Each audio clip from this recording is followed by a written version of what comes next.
Welcome to the Jay Show. This is Dr. Jay Smith in London with my good friend Hatun Tash.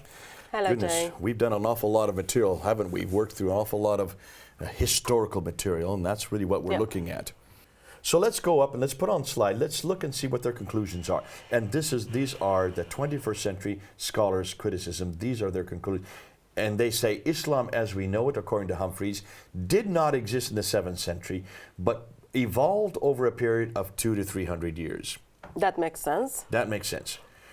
Secondly, Ripon and Leicester and Wandsworth, three major scholars, say that the Quran probably was not revealed to one man in 22 years, but likely evolved over a period of 50 to 100 years. Ooh, That makes another sense. Yes, but that's a huge bit to say. You're going to say things like that, you're going to have to conclude it. Therefore, according to Cook and Robinson, the history of Islam, they conclude, at least from the time of Caliph Abdul al-Malik, 685 to 705 AD, and before, is a later fabrication.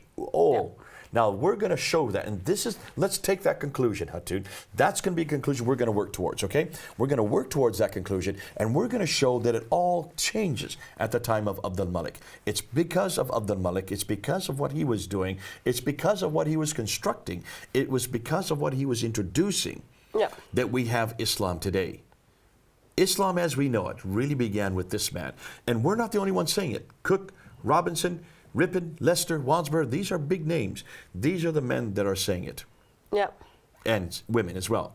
Patricia Crone, it would be a woman. Now let's look at their concern, and let's look at the next slide, because their concern is here.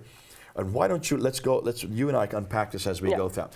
If so much of the history of early Islam was written down so late, 200 to 300 years later, why did it take so long to write it all down? So in 7th century, Arabs were capable to read and write. They should have been able to. We know Muhammad had a secretary. We know in like mid-7th century. Zayd ibn Thabit, what do secretaries do? Typing, writing. Well, they don't type, they write. They didn't have typewriters back in the 7th century. But that's their job. Yeah, and also we are aware that in 1st century of Islam, there were big libraries exist there. Alexandria had a huge library in the 5th century that was burned to the ground. How can you have a library unless you have books? Yeah. So we also know that they conquered Basra, Baghdad, Damascus, Jerusalem, and Cairo by 652. By the time Uthman comes to power, by there are already 9 provinces. That's Basra, Baghdad, Damascus, Jerusalem, Cairo, Alexandria, Aden, Herat, and Nishapur. Those are 9. Take a look where those are. Let's just look at the next slide. I just want to show you the map. We'll come back to that previous slide. Just look at the map that's on the screen there. That whole darkened area was under their control by the time Uthman comes to power. Just after Uthman comes to power. This is by 661. So in that enormous area, you can't tell me someone didn't know how to read and write? If that was the case, that would be another miracle of Islam. But you know, more than that, Hatun, let's go back to the previous slide now. These people had to be literate. They had to be literate. In fact, they do say the Quran was written down in 632. Yeah. That's a writing. But it has not been preserved. It has not been kept for people to have access today. So if they could write this book down in 632, why couldn't they write his biography? Why couldn't they write his sayings? Yeah, that's a very good question, because remember, again and again, over and over, Quran makes a claim that for individual to be Muslim, they must follow Allah and follow Muhammad, obey Allah and obey Muhammad. So it was very important, life of Muhammad and his customs, how he lived. Yet, in his time, no one write it down. After his death, no one write it down. They waited approximately 200 years. That's very, very late. 200 years to write his story down. Yeah. 300 years to write the commentaries and the histories down. And we know with Jesus that happened within 30 to 40 years. At the latest, 60 years, all within 60 years, while the eyewitnesses were still alive. That's hugely important. So you can see then that this is a valid concern of the historians. And because it's such a concern, we've even gone one step further, and we asked, Muhammad was given 22 years to learn to read and write. Why in those 22 years could he not learn to write and read? He was a busy man with lots of wives, Jay. Okay, well, we'll not unpack that today. But it seems odd to me that if this was his one This was the one work he had to do. This was his one ministry. Yeah. This was the one thing we know him for. This was why God had placed him on earth. This is the one thing it seems Allah trusted on him, yet he failed his mission. He certainly did fail his mission, Yeah. and it's going to get even worse than that as we now look at, because now what we're going to do is we're going to do what the historians have done. We're going to therefore go back to the 7th century. Yeah. Since nothing was written in the 7th century, we know as historians that there were things happening that people were writing about. Yeah. Certainly, people did write about it. Let's look at that map again, and we want to find out what they wrote about. Look at the map again. We'll come back to it again. But that map shows you that not only did they control that central part of what we know as Middle East, they then moved off to the left, right across North Africa, all the way up to Andalusia in the northwest. Can you see? Andalusia is what is Spain today. Yeah.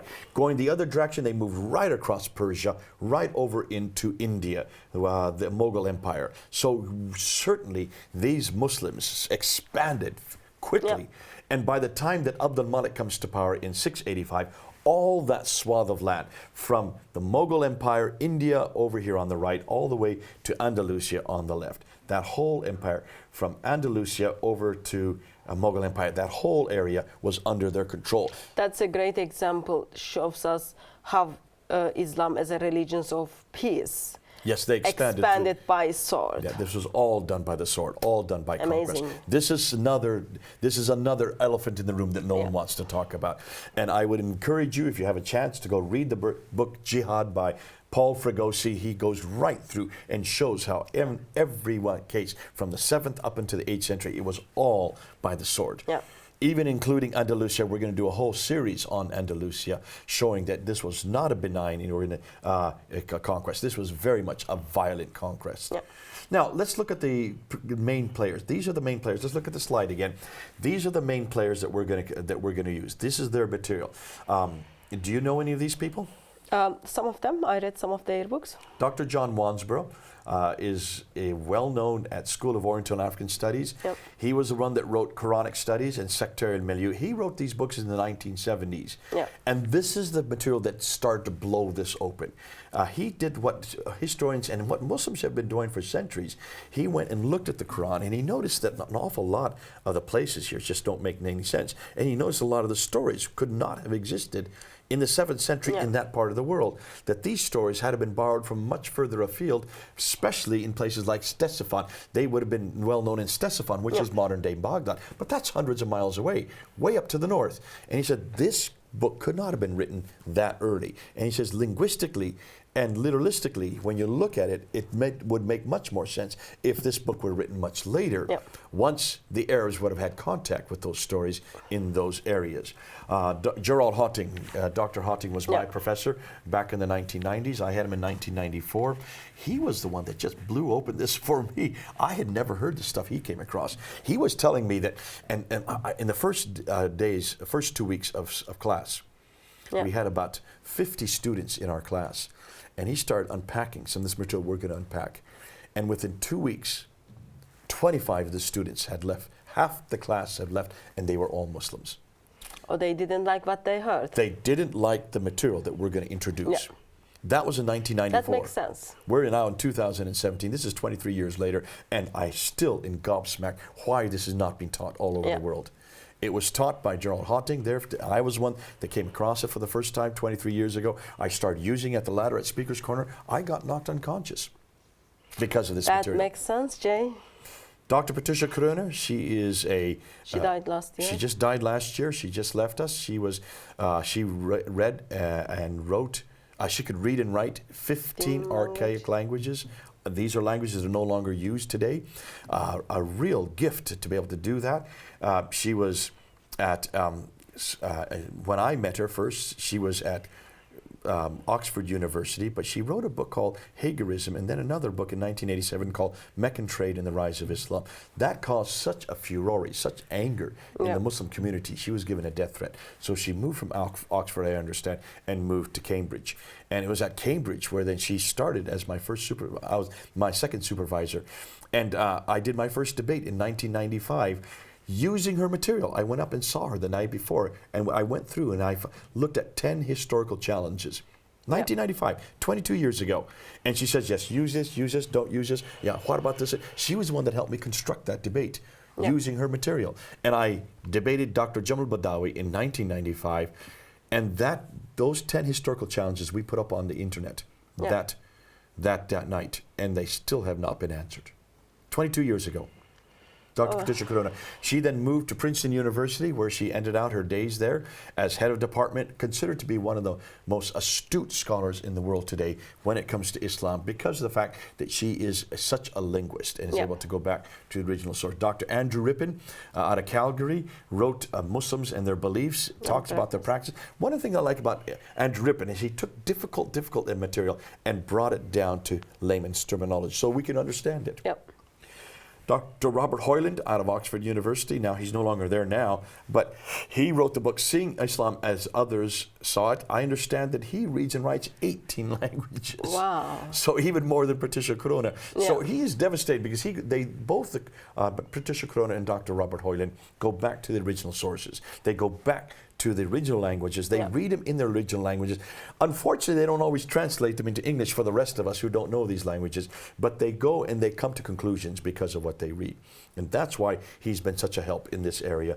And then over in Jerusalem, Dr. Yehuda Nevo, who was head of department at University of Jerusalem, wrote Crossroads to Islam. He was the one that was responsible for getting and looking at the earliest inscriptions, reading them out, translating them, and coming to conclusions on them, and showing that almost all the early inscriptions could not be Islamic. There's no reference to people called Muslims or a person called religion called Islam. And then Dr. Lunding, Dr. Puyn, Dr. von Bothmer, Dr. Oleg, these are the German scholars. And these are the kingpins. These are the guys that actually have done the best work on the Quran itself. And we're going to get into some of their material. We already talked about them earlier when we talked about the 6 manuscripts. We talked especially about Dr. von Oleg and Dr. Puyn, Gerrit Puyn. So let's now, I just want to introduce 2 new books and 1 documentary, and then also another new book that we're going to introduce, and you have it right there. So let's go ahead and introduce, first of all, Dr. Tom Holland. Dr. Tom Holland, I've known him for about, since 2006, so about 11 years I've known him. And he wrote this book, In the Shadow of the Sword, back in 2012. Why was this book important? It tells us lots of things about Islam which people haven't asked the basic questions yet from the historical perspective. So he took a lot of this material written by these scholars.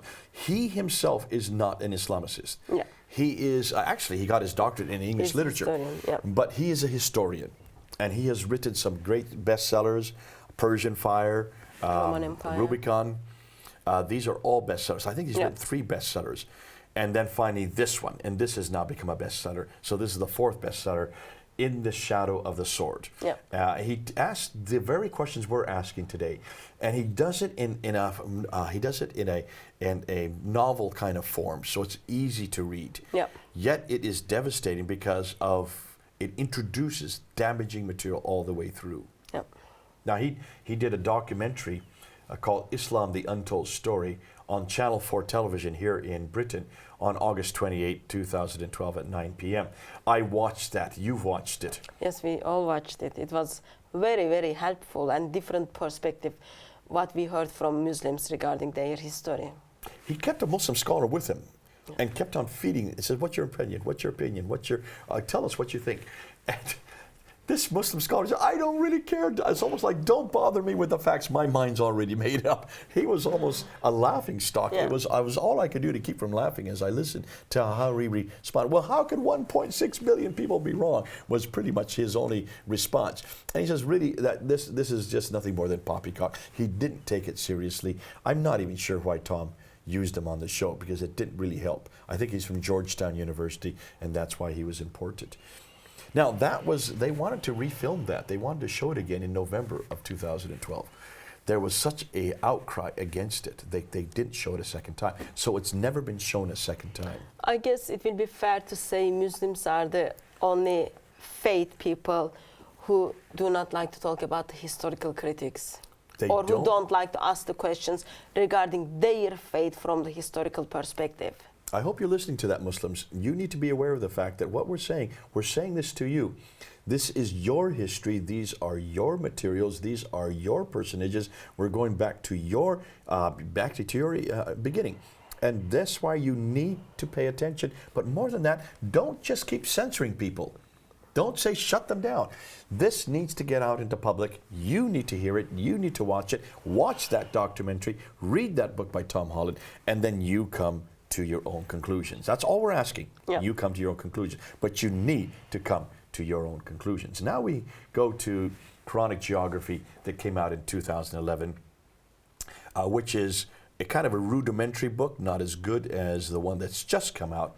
And then we go to the Sacred City that came out. I'm not sure if we can say that because they are, like, one of them is very wide topics, and then the one new come out is kind of just very specific topics. The difficulty is he didn't write it very well, and there's lots of grammatical. You won't know this, but there are a lot of grammatical mistakes in it. So that needs to be rewritten again. That will be the part which you take out from the recording. Okay, we'll take that out from the recording. Yes. Then in 2016, so last year, look at the time now, Philip, so you can take that out of the recording. It's at 12:30 left. Around 12:34. So now, but then Dan Gibson did a documentary called The Sacred City in May of last year, 2016. If you have a chance, go get it, pull it down. It only costs a few pounds. And watch it because it goes into the Qibla, the material that we're going to deal with today, in much more. But then now, just coming out now, a new book. Why don't you hold up that book so they can all see? So this is the book just came out back in May. Early Islamic Qiblas by Dan Gibson. As a historian, he's looking at the earliest mosques and he's trying to figure out where was the direction of the Qibla.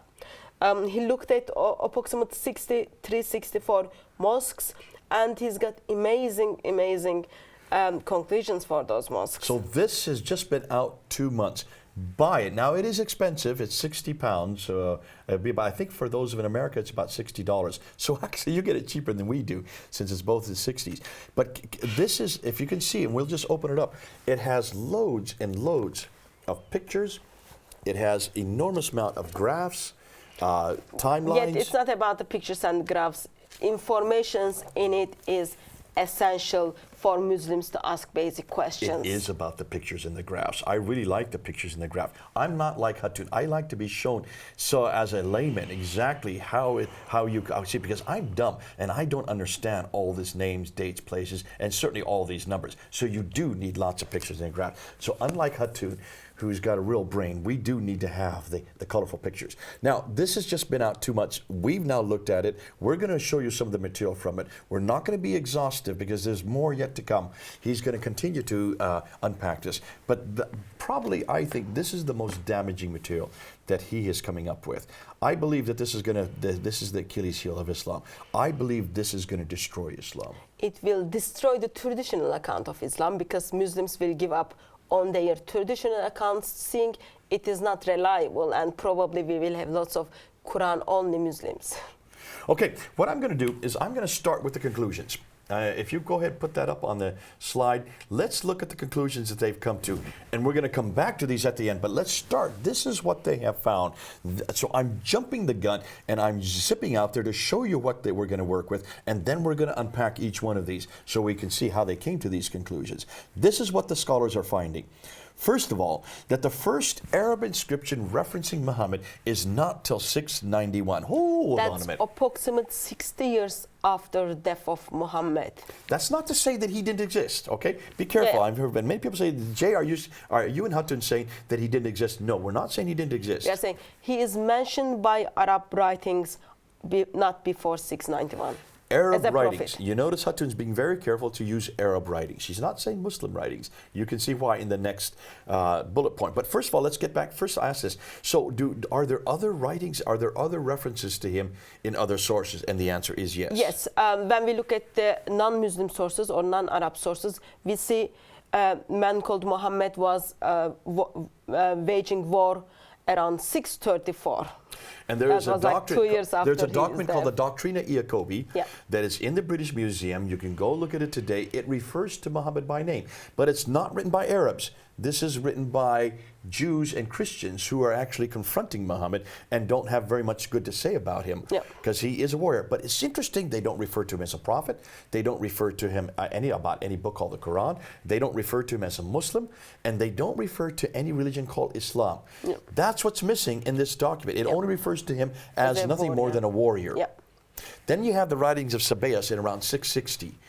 660, you have the writings of Sabaeus, who then also warns Christians about him and says, be careful of him. Again, as a warrior, not as a prophet, not receiving a book called the Qur'an. There is no Bismillah that we know of in any of his writings. There is no reference to people called Muslims and no reference to any religion called Islam. That's what's hugely significant. If these people are having contact with them, are being warned against on the end, why don't they know who these people are? So they don't call themselves Muslims. That's the next bullet point. Let's put that up on the screen again. First time we see the reference to Muslims is 690. In the 690s, the first so Hatun, what do these Arabs call themselves? There's 5 words they use. What are they? Ishmaelites. Ishmaelite. Why do they use the word Ishmaelite? Comes from the line of Ishmael. Because they could see themselves as from the line of through Abraham, but down through Hagar. So they call themselves Hagarines as well. So they're Hagarines because they come from Hagar, who then has a son named Ishmael. So they're Ishmaelites, Hagarines, Ishmaelites. They call themselves Saracens, which is the name for Arabs at that time. And then they call themselves Maghrebs, because that's the Maghreb, the area of the world they come from. So they're delineating where they come from. And they're proud of it. They're proud of it. And then they also are Muhajiruns. Muhajirun, people of the Hijr, people of the Exodus, you might say nomadic. So they are people who have a Hijr, they do have an Exodus. Some scholars are now questioning whether that Exodus, there's something that happened in 622 that is significant. That's why in the later traditions, they do point to 622. To answer why they call themselves Muhajirun, So Muhajirun are the name they give them. Muhajirun, Ishmaelite, Hagarin, Maghreb, and Saracen. No Muslim reference there. Until 690s. Until the 690s. And that is introduced by Abd al-Malik, and it's introduced on the Dome of the Rock. Now, what else? We don't have any reference to the word Islam. That's not until 691 on the Dome of the Rock as well. And most significant, here's the most damaging. Look down at near the second last bullet point. The first reference to Mecca is not till 741. That's amazing. Tell me, you're going to see why. And we're going to take on that much more on board, because that is hugely damaging. That's hugely damaging. Because that's the place where Muhammad grew up. That's the place where Muhammad had his first 10 years of revelation, 12 years of revelation. That's the place where Muhammad told people to pray towards to. And 1.8 billion Muslims are praying towards the Mecca today, with knowing that is the place, that is the holy city. It's where the Hajj is. It's, as we're going to see, it's where Adam and Eve were thrown down to when they were thrown out of the Garden of Eden, which is up in space. According to Surah 7, Ayah 24, they were thrown down to Mecca, according to the tradition. So it had to be the earliest inhabited or the habitable place in the history of mankind. We see in Surah 21 that Abraham was living in Mecca. I had no idea he lived in Mecca, but there he is in Mecca. He's going into the Kaaba and he's destroying the idols in the Kaaba in Surah 21, Surah Ayah 51 to 71. So certainly he's about 600 miles off kilter. 600 miles plus 1,000 over 2,000 years, 2,000 years. Because his date is 1900 BC, and this is not till 740. 2,600. And so 2,600 years too early. It's going to get worse than that, because you're going to see, and we're going to do an awful lot with Mecca. In fact, we're going to look at the Qiblas there and the Mecca. But the last thing we'll end off with, and we've already mentioned that, and that is the first biography of Muhammad does not be introduced until 833. All of this is significant. You're going to see why. It's just all mess, Now, before we end this episode, let's just start with the first problem of geography. Let's go through, and this is problem number 1. And Dan Gibson saw this. He was looking in the Quran, and he noticed when he went through that an awful lot of geographical names. There are about 65 geographical names. So Dan Gibson has lived in Arabia like Middle East and Arabia area. And Jordan and Yemen Yeah. from 1979 to 2004. So for 25 Yeah. years he was living in that area. So as he spends time with Muslims, he get to know Islamic holy book. He sees, oh, actually those places are not close to Saudi Arabia. So they are not close to Mecca or Medina. And then he looks and investigates, and then he finds some interesting things. We're going to find out and unpack that as we go on. But what he noticed is that over and over again, this prophet is not named. Only 4 times will you find his name. That's in Surah 3, Ayah 144, in Surah 33, Ayah 40, in Surah 47, Ayah 2, and Surah 48, Ayah 29. Yeah. That's the only 4 times you will find Muhammad's name in the Arabic. Yeah. Now, you will find his name all the way through, like, O Muhammad, in English. Yeah, which But is not in Arabic. It's always in parentheses, which means it's added on by those who write this book. In this case, in Riyadh, in Saudi Arabia, they have added that into it. It's, Hilali and Khan have added the name. So over and over again, O Muhammad, it refers to it in parentheses. It only refers to him as a prophet. Yeah, in the Quran in Arabic written form, he's mentioned only, as you said, 4 times. Every other time it says say. But it Yeah. doesn't say who it's saying to. It doesn't refer. That's curious. If he's such an important man, why is his name only 4 times? How many times is Jesus' name there? 93. 93 times. Yeah. Isa is 93 times in the Quran, Yeah. which seems to suggest maybe he's a lot more important than Muhammad. But nonetheless, we notice that this prophet, whoever it is, this man, this representative of God, this person whose name we do not know, has contact over and over again with these people from Ud. 23 times refers to Ud. And if you go look at the slide that we put up there, you will see where Ud is. Look on the map, see where Ud is. 24 times he has contact with people from Thamud. Yeah. These are the Nabateans. Ud would be the biblical Uz. Yes. Now the Thamud would be the Nabateans. Yeah. And Midian. Take a look and see where the Thamud is, how far north it is. And then 7 times he has contact with people from Midian. Yeah. So you have Ud, Thamud, and Midian, 3 peoples that he has daily contact with. Yeah, 3 people groups. He communicate with them daily. Almost daily. If that is the case, Hatun, That how did he have tells us- contact with them? Look on the map how far north they are. That tells us Muhammad had a pretty fast speed. He'd have to have a He was able helicopter, to 'cause that's travel 600 miles 600 further north. miles a day, go and come back. Over 1,000 miles. Now, it's amazing. Human either power. that or he had he was on the burak. You remember the burak from the Miraj that we were talking about, that winged horse? Maybe he just used that all the time. Or other option, actually he had nothing to do in Mecca, but he lived in those areas. He lived close to those areas. So you're making that hunch right now. You're coming out and you're saying, well, maybe this is the wrong man in the wrong place, doing the wrong thing at the wrong time. Because you look at it, like, it is practically impossible. Of course, there is nothing impossible with God of Bible. Yet it is practically impossible by human to travel over 1,000 miles. 1,000 kilometers, 600 miles. No, 600 miles is far, and then he needs to go and come back. Come back 1,200 miles. Yeah. There and back, you're right. Yeah, he needs to In go one there. day. Yeah, that's like amazing. It's That's like amazing. even faster than the moon. Let's compare. Let's compare on the slide up there. Put the slide up again, and let's compare the Qur'an and geography just with the book of Luke, just with the Gospel of Luke. When you look at the Gospel of Luke, there are 110 geographical references. When you look at the Quran, there are 65 geographical references. With the Gospel of Luke, 31 places are all named. In the Quran, only 9 places are named. Yet in the Quran, every one of the 9 places is wrong. They're all just amazing. 600 miles too far north. With the Gospel of Luke, every place, all 31 places are correct. Just doing a comparative between the 2 books, between the Quran and just the Gospel of Luke. We haven't even looked at the Gospel of Acts. I'm sorry, the book of Acts. You can see that the Bible, even with the Gospel, gets the right man at the right place, doing the right thing at the right time. Yet, remember, Gospels, especially Luke and Book of Acts, is written by human, inspired by God. Yet, Quran, according to Muslims, are the word of Allah. So Allah got it wrong. Allah got it wrong. Any book that claims to be from God, that has historical claims, that means if it talks about peoples or places or events or times, they have to be investigated. People say things, do things in places at certain times. And because of that, we need to investigate names, dates, places, and events. And that's what we're going to do. In the next episodes, we're going to go and we're going to look at Mecca especially, and then we're going to look at the Qibla. Stay with us.